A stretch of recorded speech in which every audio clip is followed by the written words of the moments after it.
2004 के अमेरिकी राष्ट्रपति चुनाव से 4 दिन पहले समाचार में एक नया प्रकाशित हुआ टेप दिखाई देता है।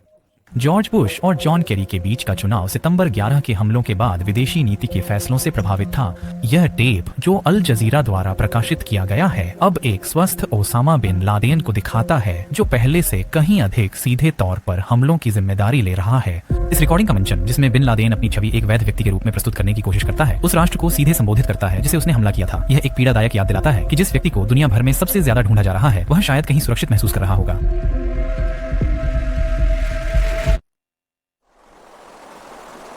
ठीक उसी समय वर्जीनिया में CIA मुख्यालय में, जहां एक विशेष इकाई बिन लादेन को खोजने का कार्य कर रही थी, लगभग हर सुराग इस समय तक ठंडा पड़ गया था। एक स्थिति जो और भी निराशाजनक थी, क्योंकि लगभग 3 साल पहले उन्हें विश्वास था कि वे उसे पकड़ने के करीब थे। 2001 में अफगानिस्तान पर अमेरिकी आक्रमण के अंत तक अल-कायदा के लड़ाकों को देश के पूर्वी हिस्से में धकेल दिया गया था। यहाँ उन्होंने तोरा बोरा की गुफाओं में खुद को बंद कर लिया और अमेरिकी खुफिया एजेंसियों को संदेह था कि बिन लादेन उनके बीच है। अमेरिकियों के समर्थन से स्थानीय अफगान कबीलों ने उस इलाके में संघर्ष किया और भारी हवाई हमले किए गए, लेकिन जब तक लड़ाई जीती गई, बिन लादेन पहले ही भाग चुका था। लड़ाई खत्म होने के बाद केवल लगभग 20 लोग गिरफ्तार किए गए और CIA खाली हाथ रह गई, जिसने अल-कायदा के नेता को पकड़ने का शायद एक अनोखा अवसर खो दिया था। लेकिन यहाँ गिरफ्तार किए गए कम से कम एक व्यक्ति ने जांचकर्ताओं के लिए एक सुराग खोल दिया। गिरफ्तारी से पहले मोहम्मद अल-कहतानी जांचकर्ताओं के लिए अज्ञात थे। उन्होंने खुद किसी भी तरह से अल-कायदा से संबंध होने से इनकार किया और कहा कि वह अफगानिस्तान में अपने बाज पालने के शौक को पूरा करने आए थे। लेकिन जब जांचकर्ताओं ने उसके फिंगरप्रिंट लिए तो उन्हें अपने सिस्टम में एक मेल मिला। उन्होंने पाया कि 11 सितंबर के हमलों से कुछ ही हफ्ते पहले उसने संयुक्त राज्य अमेरिका में प्रवेश करने की कोशिश की थी।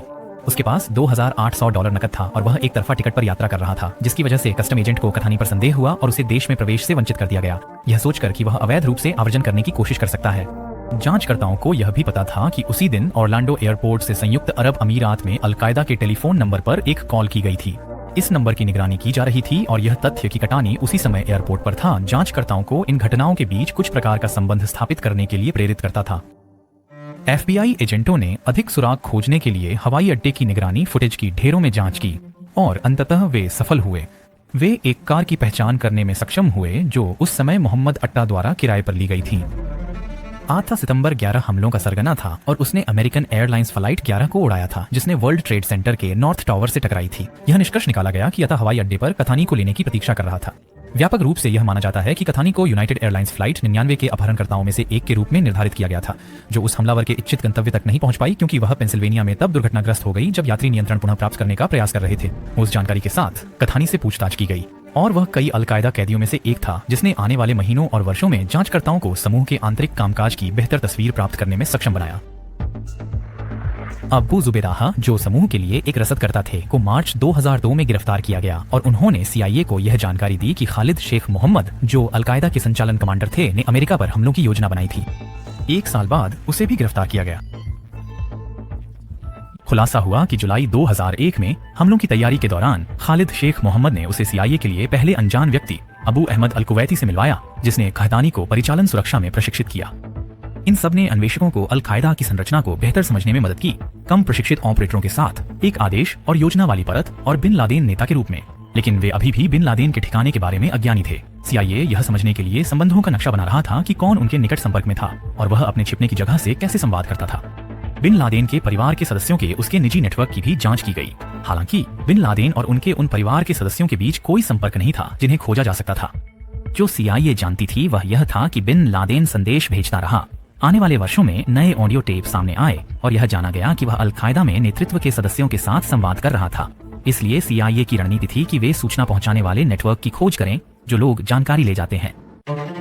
बड़ा और स्वादिष्ट। ईरान के साथ युद्ध, मैं गवर्नर के लिए चुनाव लड़ रहा हूँ, आकाश में विस्फोट, एक ऐतिहासिक जीत पर हमारी बधाई। जनवरी 2004 के मध्य में कुर्दिश सुरक्षा बलों ने एक व्यक्ति नामक हसन गुल को गिरफ्तार किया। वह बिन लादेन को संबोधित एक पत्र ले जा रहा था। गुल को अमेरिकियों के हवाले कर दिया गया, जिन्होंने उससे पूछताछ की और महत्वपूर्ण जानकारी प्राप्त की, जिससे यह संकेत मिलता है कि बिन लादेन को ढूंढने का एक महत्वपूर्ण व्यक्ति पहले से ही एजेंसी के रडार पर था। हसन गुल ने दावा किया कि यह अबू अहमद अल-कुवैती है, जो बिन लादेन के व्यक्तिगत कुरियर के रूप में कार्य करता है। जैसे ही जांच का ध्यान कुवैती की ओर केंद्रित होता है, जांचकर्ताओं को अलकायदा के भीतर उसकी भूमिका के बारे में विरोधाभासी जानकारी प्राप्त होती है। जबकि हसन गुल एक बड़े भूमिका का वर्णन करते हैं और बताते हैं कि कुवैती खालिद शेख मोहम्मद और उनके उत्तराधिकारी अबू फरज अल-लीबी दोनों से परिचित थे। दूसरी तरफ खालिद शेख मोहम्मद कुवैती की बड़ी भूमिका से इनकार करते हैं और दावा करते हैं कि यह व्यक्ति लंबे समय से सेवानिवृत्त है और अब सक्रिय नहीं है। मई 2005 में अबू फराज अल-लीबी को भी पाकिस्तान में गिरफ्तार किया गया और उन्होंने भी कुवैती की बड़ी भूमिका का कड़ा खंडन किया। जांचकर्ता एक व्यक्ति से भी पूछताछ कर रहे थे जिसका नाम हम्बली है, जो अल कायदा के दक्षिण पूर्व एशियाई संबद्ध समूह के पूर्व नेता थे। उसने दावा किया कि कुवैती ने भूमिका निभाई क्योंकि वह कराची में एक सुरक्षित घर का प्रबंध कर रहा था जब तालिबान अफगानिस्तान से भागे थे। अगर कुछ था तो कुवैती की भूमिका के बारे में कई विरोधाभासी बयान उसे और भी दिलचस्प बनाते थे। समस्या यह थी कि उसके नाम के अलावा उसके बारे में ज्यादा कुछ नहीं पता था और यहाँ तक कि नाम स्वयं भी अद्वितीय रूप से पहचान योग्य नहीं है क्योंकि यह उसका असली नाम नहीं है। साल 2007 में सीएए को प्राप्त हुआ। वे जो जानकारी ढूंढ रहे हैं कुवैती की असली पहचान, यह जानकारी उनके अपने शोध से नहीं बल्कि एक विदेशी खुफिया सेवा से आती है जो ज्ञात नहीं है। जानकारी से पता चलता है कि कुवैती का असली नाम इब्राहिम सईद अहमद है, जो एक पाकिस्तानी है जिसकी परिवार हाल ही में कुवैत में बस गई थी। लेकिन जबकि उन्होंने नाम पाने के लिए 2 साल इंतजार किया है, उसे खोज पाने में उन्हें और साल लगेंगे।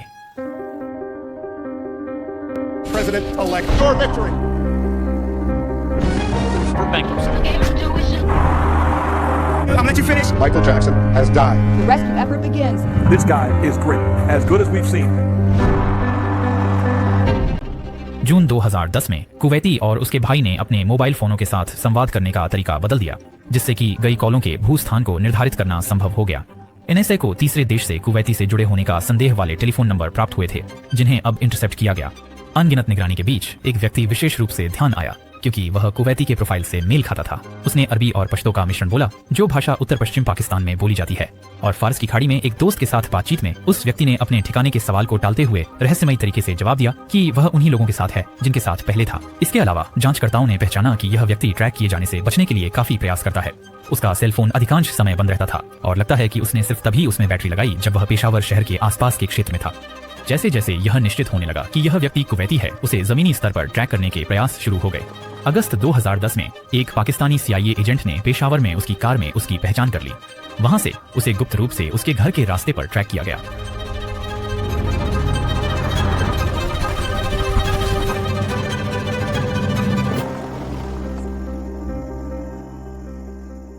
बड़े घर ने जांचकर्ताओं को आश्चर्यचकित कर दिया। एजेंटों ने यह मान लिया था कि अब जब क्वाड़ी की पहचान हो गई है तो वे उसकी निगरानी करेंगे जब तक वह बिन लादेन के ठिकाने के करीब नहीं पहुंच जाता।